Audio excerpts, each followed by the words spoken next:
president will sign a couple of executive orders tomorrow designed to help people get equal pay, largely help women get equal pay.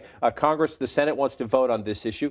How much of this is about enacting policy changes, and how much of this is about telling the Democratic base, we're with you, we need you to turn out in November? Well, these are things that I think the president believes in as a policy matter, but this is about politics right now. They know inside the White House that when they talk about women's issues, particularly paycheck fairness issues, kind of kitchen table issues as it relates to women, they get a bump. They think it's something that is helpful for the White House and for Democrats. So you are going to hear this at the White House this week, and you are going to hear about it probably every week between now and the midterm elections. And can Republicans block these things? You'll have the unemployment insurance vote in the Senate. That will go over to the House. The House, at the moment, the Republican leadership doesn't have a plan to take that up. A lot of them don't like it, or they don't think it's paid for. When you have these fairness, the equal pay and the fairness argument, as the Democrats say, the Republicans say you're meddling in the marketplace for the most part, or we did part of this with the Lilly Ledbetter Act. Can the Republicans keep saying no to this? Do they have any worries that the constant Democratic pressure might actually influence voters? I think in some cases maybe, but I think they will keep saying no in a lot of cases because it plays to their base as well.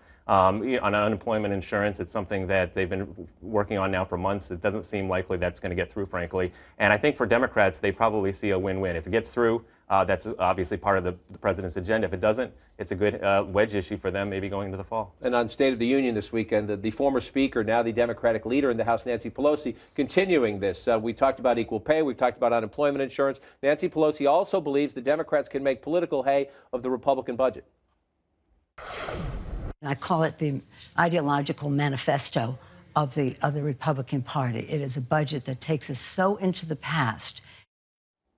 Social cuts she's talking about, Medicare changes in the Paul Ryan budget. But Democrats made this argument in 2010. They made this argument in 2012. They are still in the minority. Do they really think, again, is this about driving fundraising and driving the base, or do they think in the 35, maybe 40 competitive House districts in the country this works? The one thing we keep hearing from Democrats is that this midterm election is going to be about trying to get the base out. The base doesn't show up in a lot of midterms. So you're going to see the party rallying around anything that can be a wedge issue, whether it's women's paycheck fairness issues, whether it is the Ryan budget. But on the flip side, Republicans think that the Ryan budget or something in that form is also a good wedge issue for that. So you're really seeing the parties pull apart here. There's not a lot of talk about issues that are bipartisan anymore.